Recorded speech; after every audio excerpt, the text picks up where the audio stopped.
I need to introduce our special guest.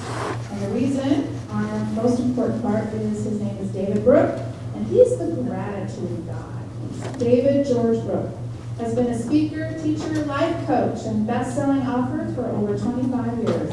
He's a former Nordstrom store manager and has managed in the corporate world for over 30 years. He has published books include The Brooker's Daily Gratitude Journal, Happiness Starts with Gratitude, and Gratitude Nuggets to Chew On. He was recently featured on New Day with Margaret Larson on Quincy TV and Chat with Women on KIXL Radio. With over 400 gratitude videos posted on YouTube, thousands have seen his message, and he is now considered a leading authority on gratitude and how living a life of gratitude can enhance and improve your life. Please give a round of applause and welcome Mr. Brooke. I don't think so. Thank you, Jean Marie. I talk pretty loud, so I think I'll pass on the microphone. I would like to start, and I also would like to thank Jean Marie and Shannon and Julie for inviting me. I am blessed enough to do 2 or 3 talks a week, and it is my life's passion, so I'm very, very passionate about it. I'd like to start off with a question. How many people here have suffered a significant personal loss in your life? By show of hands. Goodness gracious. Thank you. Thank you. I will speak to groups. I was in a rest home recently, and they didn't advertise it, and there was 2 guys, so the 3 of us just sat down at the table and talked for the hour. And then I did a church recently. It was 2,500 people over 3 services. It doesn't matter how many people are in the room. It's always 80 to 90% of the people raise their hands. It's amazing. I'd like to tell you about my significant personal loss. September 29th, 1998. It was a Tuesday. I woke up and I looked over in bed, and my wife wasn't there. That's strange. I wonder where Dana is.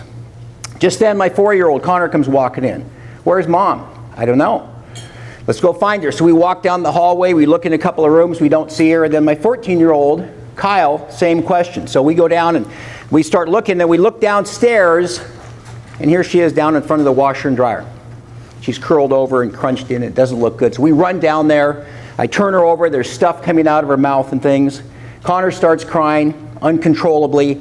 I said, Kyle, go call the police, call fire, call medics, call everybody. And within a matter of minutes, there was probably 25 people in our house. And they had her out on the floor, and they had wires and tubes and those paddles and chesters bumping up in the air and everything. And for anybody who's ever gone through something like this, you will remember that time has no measure when you're traumatized like this. And I didn't know how much time had gone by, but this little short fire person comes over to me and says, Mr. Brooke, we've been working on your wife for an hour and a half. We still don't have a heartbeat. Do you want us to continue?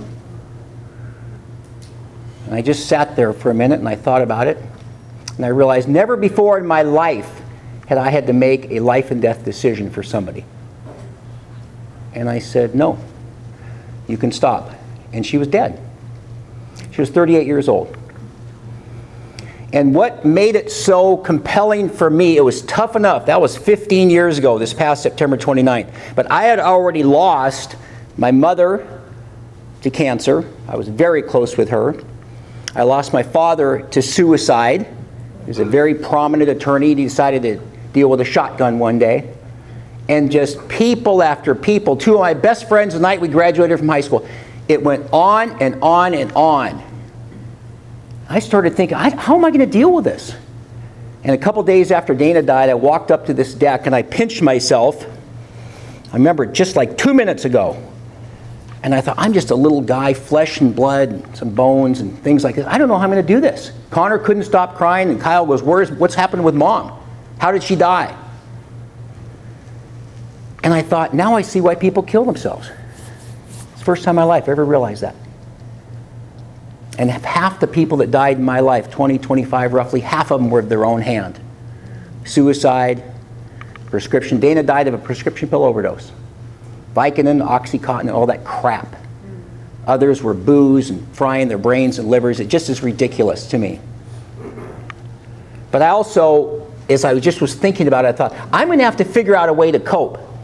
And as you'll see in a minute, gratitude came in at a point here which helped really change my life. But I realized at that very moment, as I walked back into the house, it's how you look at life.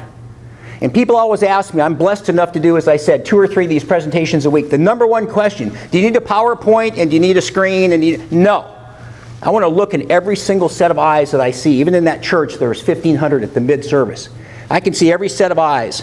And I want to look at people and realize that I'm the one that's fortunate enough up here to be telling this story, but I'll guarantee you there's all those stories out there that can be told just as easily.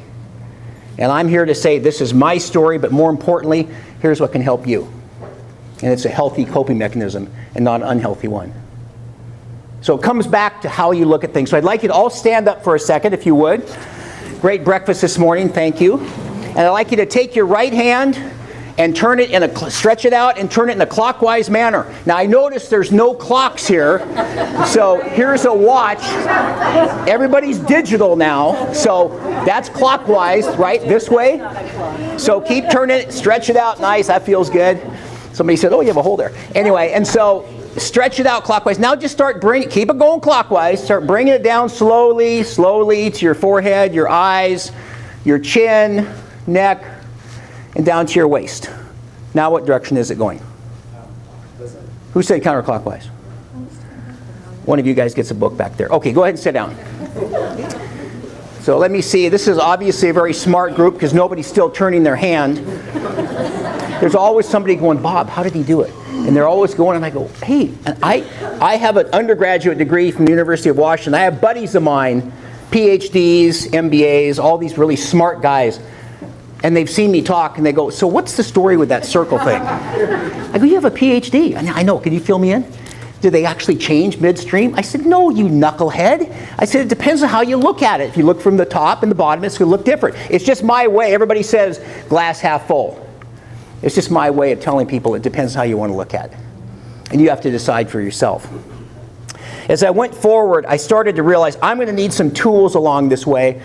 And I did get gratitude, which, as I mentioned, I'll get to in a second. But I also realized you have to have an attitude, at least in my opinion, about it takes as long as it takes. There are so many stories, and I mentioned looking in these eyes. We're all these different ages. Who was it made a comment about the age and somebody being the oldest? And I'm going, I'm right up there. I'm going to be 64 a week from Tuesday. And I know Lou was looking at me earlier, and he goes, that guy didn't look a day over 63.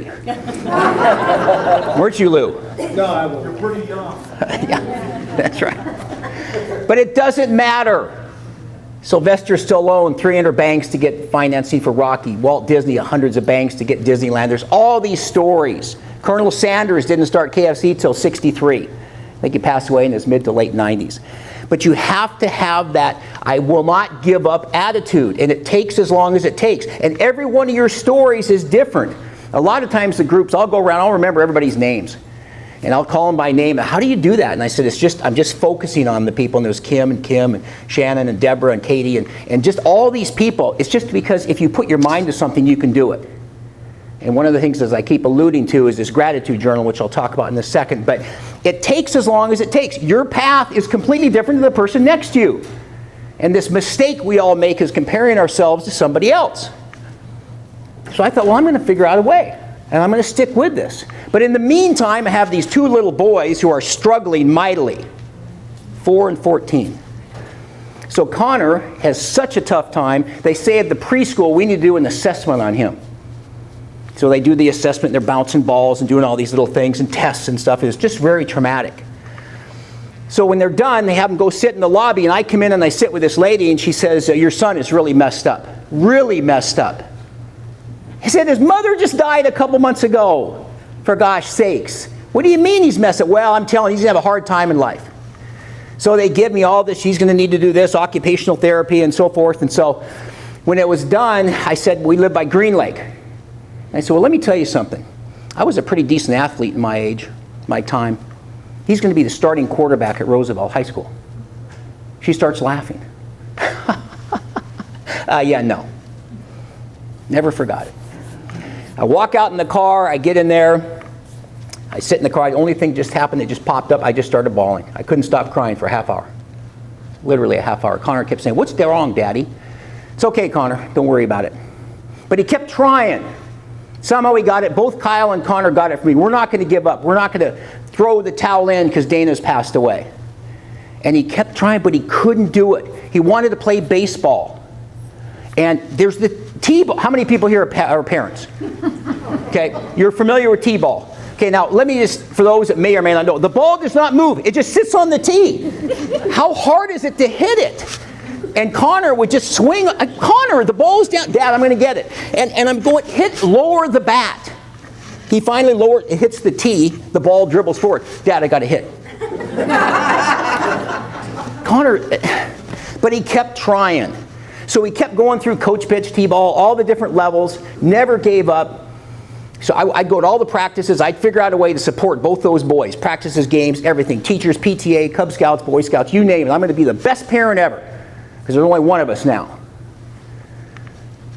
Finally, we get to May 31st, 2005. I don't think he's ever been able to get a hit. And we're playing this game. It's the bottom of the 7th. And they're down 7-6. And there's 2 guys out. And I think, frankly, they're out of players. So I look over the dugout. Oh, gosh. Guess who's coming up to bat? It's Connor. And he walks out. Now, the kids never acknowledge their parents, but not Connor. Dad, I'm up.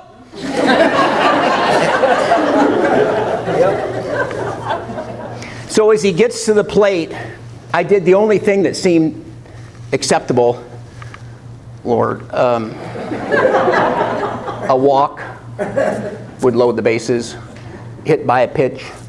Please. Ball 1, strike 1, ball 2. It's full count. Next pitch comes in. He rips it down the third base line. Goes just inside the bag. Goes into left field. The guy from third comes in. He scores. The guy from second rounds third. And he comes in. Here comes the ball. The catcher catches it. They all crash at the home plate. And the ball pops out. And they win the game 8-7. The entire team walks out from the dugout to second base. And as Connor's going, Dad, I got a hit. They put him on their shoulders and carry him off the field. I had such a lump in my throat, and I know many people, parents, I speak to schools a lot too, that can relate to just as much as all of the parents or anybody that's got nieces, understands the power of children. Deborah and I were talking about people and some of the kids that are at risk. I couldn't talk for an hour and a half. I had such a lump in my throat. I still get choked up to this day. But when we got home that night, I sat down on bed, and he was sitting right next to me, Kyle was next to us, and I said, Connor, it was never, ever about baseball. It was the fact you just didn't give up. He never, ever gave up. And he went on to not only do well in school, at Skyview Junior High, he was student of the year of the entire school, but he graduated. I had to hold him back a year because he really struggled. But he went on and he kept playing baseball over and over again, and he graduated from Bothell High School last year, and he was the leadoff hitter on the team. The #1 hitter. And he just went down to school, and I know this is small, but he just went down, this is his graduation picture, and he went down to school in San Diego. And it is tough to be without my little baby boy, but he has done extremely well, and he talks about it all the time, Dad. It was about never giving up. Both he and Kyle, same exact thing. So what I realized is not only the not giving up, somebody said to me, Brooke, you're not doing really well. You need to get a gratitude journal. Now, how many people here have ever heard of a gratitude journal? Wow, that's more than most places. How many have ever heard of a journal? Still a few. Have ever seen a journal? That gets everybody. Well, I had never heard of a gratitude journal. What's that? Well, it's a journal you write in every day what you're grateful for. And you're really pathetic. You're having a tough time. These are my fraternity brothers. 5 years, they said to me, you're still not the same after Dana died. And all that other stuff. I mean, we feel bad for you, and then they feel bad, and then they go back to their lives. So I order a gratitude journal, and I get it, and I do what a lot of people do, is I put it on the shelf and don't touch it for 3 months. But I finally started writing in it. And I started noticing this amazing difference that happened to me. And eventually I made my own, which again, I'll chat about in a second. But I also realized too, you have to make room, and you got to get rid of crud in your life too. I'm going to advocate, when I wrap up today, embracing gratitude. It takes as long as it takes, never give up. But get rid of the junk. When you guys go out to your cars today, you'll notice this windshield's about 4 or 5 feet wide, and it's about this high. It's pretty dang big. And then notice how big the rear view mirror is. It's like this size. I haven't done the math, but it's probably 100 to 1 or 200 to 1 or something like that. So mostly focus on what's in front of you. Now when you look here, if you see some flashing blue lights, okay, you're going to have to pull over. I understand that. But mostly focus on what's in front of you. We take this junk, we drive over it, and then we pick it up in front of us, we put it, or behind us rather, put it in front and we drive over it again. I do a lot of workshops. You want to know the number one junk thing that people keep driving over is ex-spouses. It just cracks me up. Well, if it wasn't for him or her, you know, this and that, and so, well, how long did you get divorced? 11 years ago. And I just, gosh, isn't it time to move past that junk? So you got to get rid of the crud. I don't have time to do it today. I do some really cool exercises that remind you of how to get rid of stuff in your life. And I'll just leave it at that. But I really want to talk mostly about this gratitude journal. So I developed my own called the Brooker's Daily Gratitude Journal. And I added a couple of things. And I kind of had a purpose in how I was going to do it. Now, I don't, of course, miss a day writing in this journal. But it starts off with your day and date and your daily number, which I'll get to in a second. I've timed this 1,000 times. It probably takes me 5 or 6 minutes to write in it. It's a heck of a lot less than 8-minute abs. And I'm telling you, people tell me all the time, well, I write in that gratitude journal occasionally. I like your little journal there. I write in it occasionally. Well, judging by your breath, maybe you just brush your teeth occasionally. It's like, this is something we'll develop with consistency. Current events, a couple of lines on what's happening, so you don't have to have a journal or a diary. You don't have to have 6 different books you write in. What you're grateful for, that's pretty obvious. We'll talk about in a second. And then the highlight of your day. What's the best thing that happened to you yesterday? And if it's this morning, yesterday, if it's later than today, it was what happened today. And then the right-hand side is what's called your gratitude intentions. Your subconscious mind, your prefrontal cortex, cannot distinguish the difference between what you think is going to happen and what actually happens. You can program it. I write all the time. I'm so thankful for the hundreds of people I'm speaking to. Then it's 100. I'm so thankful for the thousands of people I'm speaking to. Now I've spoken to the church in a couple of churches. Now I'm writing, I'm speaking to the tens of thousands, and I do a conference, which will probably be close to 10,000 in April up in Vancouver. It programs your brain. But it's so important that this is such an individual journey that you have this connection with yourself and how you rate yourself every day and how this will change it. So the daily number, I want to do this little experiment. The daily number is simply a 1 to 10. 10 is one of the best days of your life. 1 is one of the toughest. And all those gradations in between. Now you can use halves, but for the purposes of example today, I want you to all think about what is your number right this moment. I said to Shannon, I don't usually get a lot of questions at the end, but people will sometimes, excuse me, at this very moment, or is it before or after the latte? The breakfast is good. I bumped up a number, whatever. Whatever your number is right this moment, 1 to 10. So get that number planted if you would.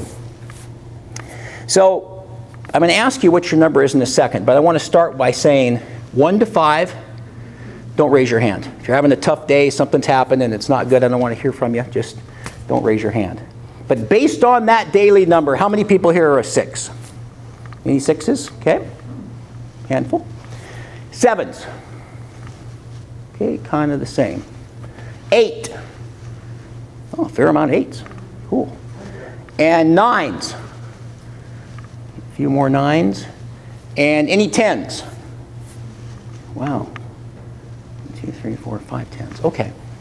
So here's what I'd like you to do.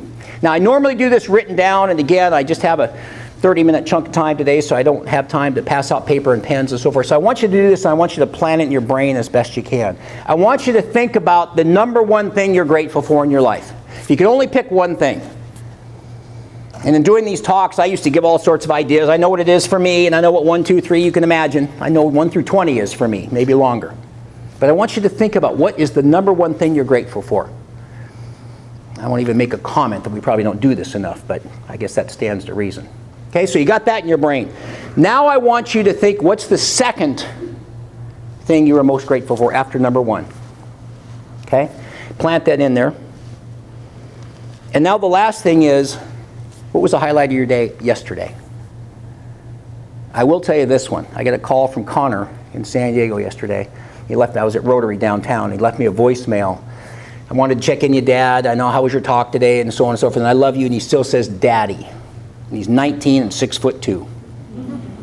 And for those, again, parents know, that's the best word I've ever heard. I love you, daddy. Of course, I save all those. That was clearly the highlight of my day yesterday. So now think about all three of those. Number one thing you're grateful for, the second thing you're most grateful for, and what was the highlight of your day yesterday? What was the best thing that happened to you yesterday? Okay, now I'd like to check the audience again. 1 to 5, don't raise your hand. How many 6s? Okay, now we're down to just one. Couple. 7s. Okay, few. 8s. Okay, a few more. 9s. Okay, a few more. And 10s. Okay, my talk is over. Thank you so much. I appreciate it. All the people. It's even works better when you write it. But what that is doing is framing your view of life with everything you have versus what you don't have. And when you write it and see it, and then of course we always talk about age. I don't mention age unless it's my own age, but I always bring my own journal. I have probably, these last about 3 months, so I have tons of them. And people look, oh, is this your journal? Oh, looks like you write in it every day. Were you listening? Did you come to the presentation? I mean, it is amazing what that can do. I do a gratitude mastermind call, and I do coaching and things, and sometimes I'll say to somebody, somebody said on the call the other day, do you write your number before or after what you write about? I said, wow, I always have my number first. And I got up really early this morning, and I was telling Julie I like to be here really early wherever I do my talks, and I like to hassle with traffic. But it makes sense. If you write what you're grateful for, my number tends to be higher. And so I don't like to have individual people because it's embarrassing sometimes, and why are you this number or that number? But I said something the other day, what was it, Burlington Rotary, I think it was. And I said, well, the person that's a 10 gets a book. But I forgot, and I said it in the wrong order, so the next time around, how many 10s? And like 15 hands go up. And I go, okay, you guys are smart. They wanted a book. But here's the thing that made such a difference to me. I mentioned my mother passed away of cancer. But before that, she had been manic depressive.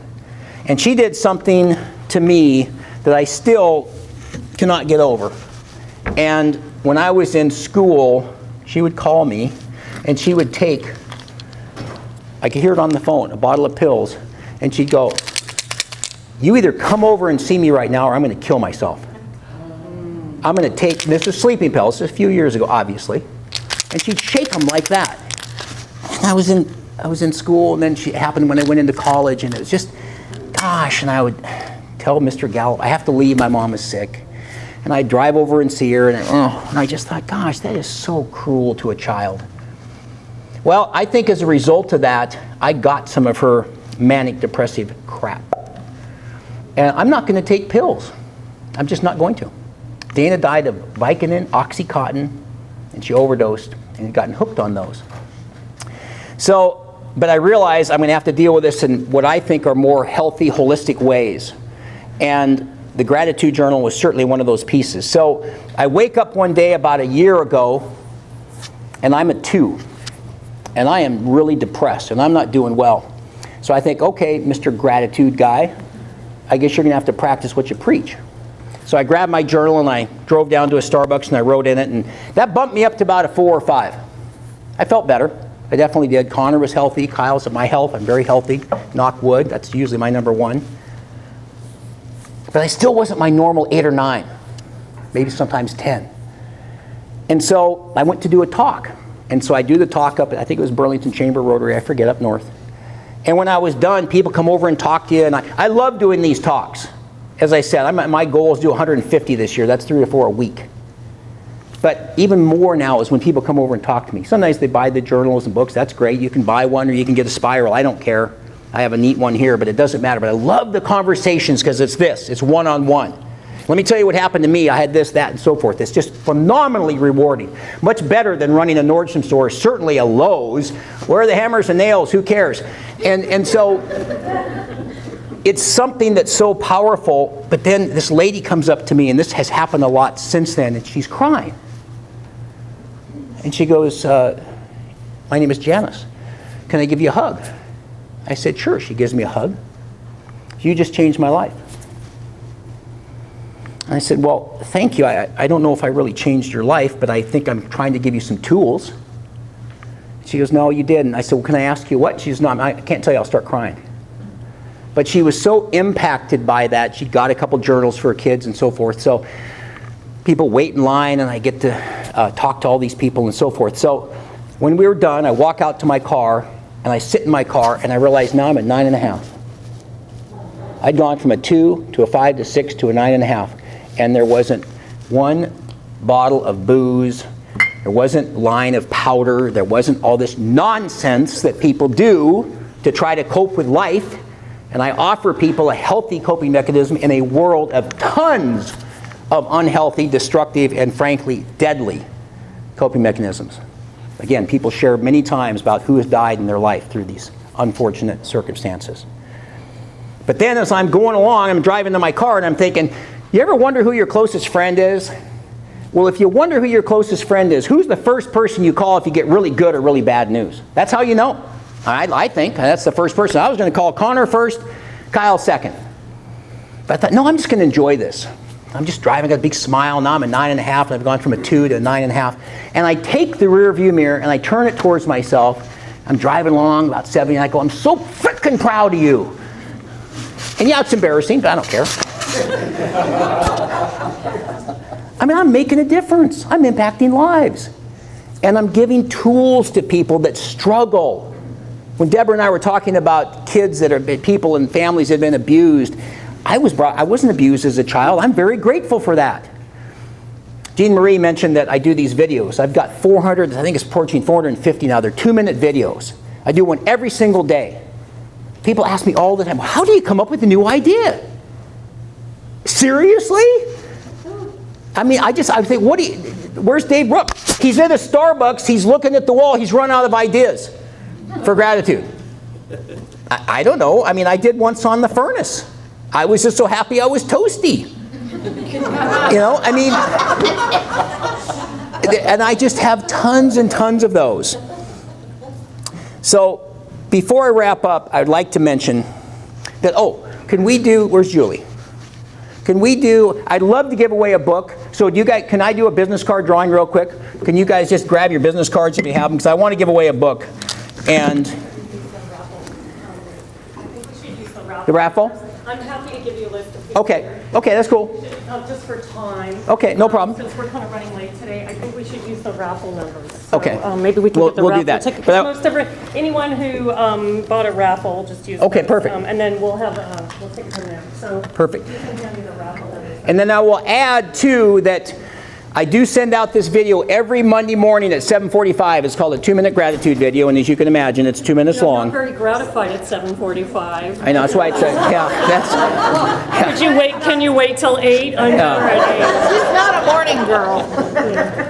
can I get an assistant to change my time to 10 in the morning? Thank you, Shannon.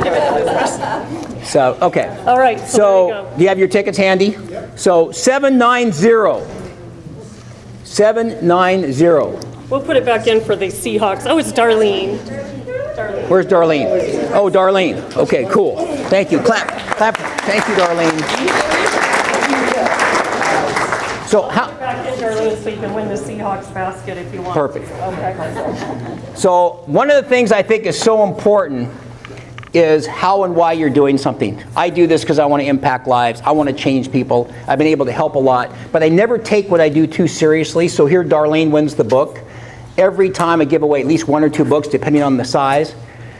It was about a year ago, they had the same thing. Here's the book, Darlene! And everybody claps, and she comes up front, and I give her the book, and I go, hey, congratulations. And she goes, yeah, thanks a lot. And as she's walking away, I go, if you'd like, later I'll sign that for you. She looks back, she goes, that's okay.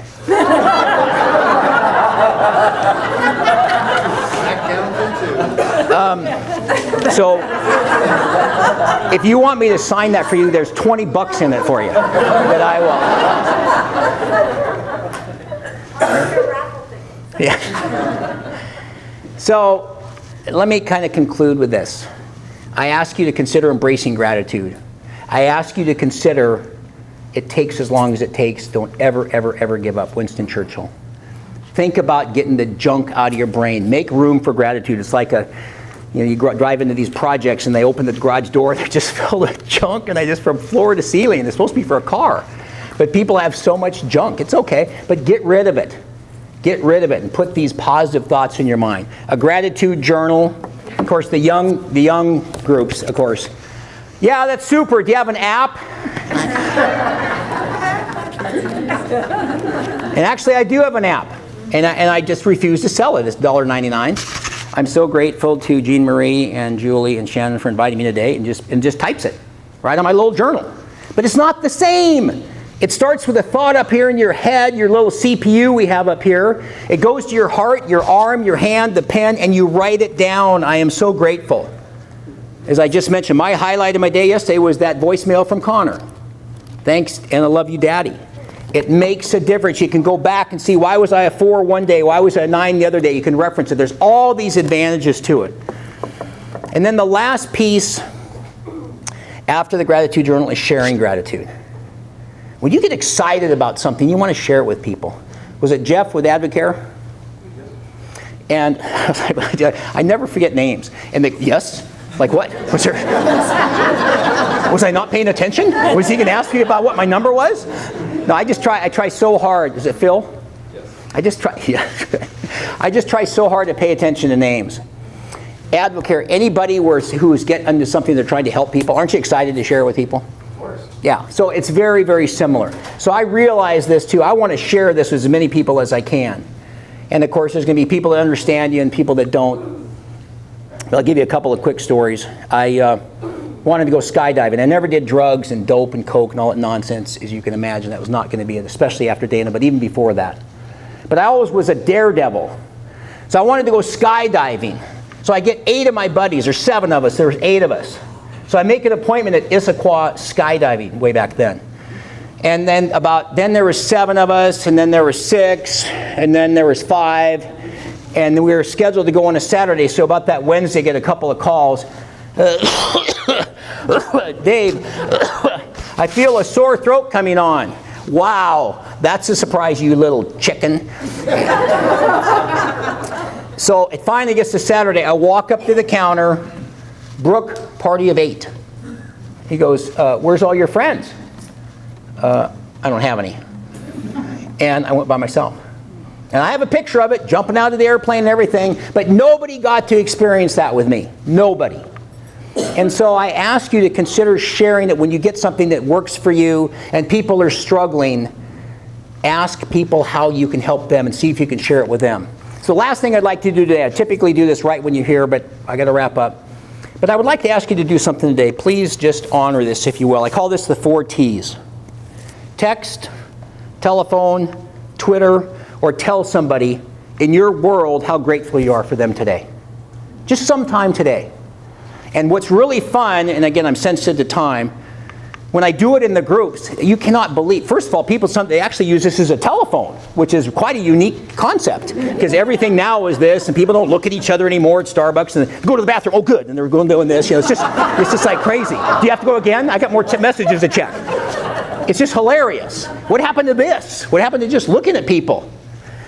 So this will happen, and there'll actually be somebody calling, and it's Jean Marie. She's calling somebody to tell them how grateful she is. Yeah, yeah. I don't know. Some speaker says I'm supposed to tell you how grateful I am for you. So you don't have to say that, but just be grateful. Let them know. And I notice this a lot in workshops and different things between husbands and wives. I think husbands and wives don't do that enough. They all, you kind of know how grateful I am for you, and the mother of my child, the father, the what have you might be. So text, tweet, tell, or telephone somebody today and tell them how grateful you are for them. There's so many things that, and actually I'm going to throw in one more thing before I wrap up. Chamber. Get to do Rotaries and Kiwanis and Lions and schools and prisons and all these neat things. But chambers, what is it? What is commerce? It's business. You cannot believe how much gratitude dials into business. 25 years ago, the average employee wanted appreciation and recognition, help with personal problems, and being in on the know. Now, appreciation and recognition is still very important, but you know what the number one thing is now the surveys tell you? Employees want purpose. They want purpose, they want responsibilities, they want goals. As a store manager at Nordstrom, you start at the bottom, you work your way up. I managed a bunch of stores. I got all these trips and accolades, store manager of the year, and there's only one reason. Because I never started a sentence without, Lou, will you do me a favor? Will you help me with these party favors?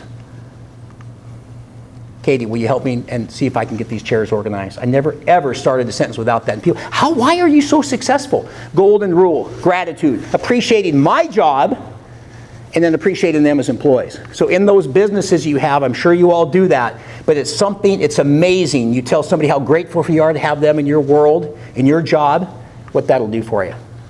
So the biggest thing that I would offer in this craziness of this world, I feel that gratitude, and I didn't even tell half the negative things that happened to me because I'd rather talk about how it can help you.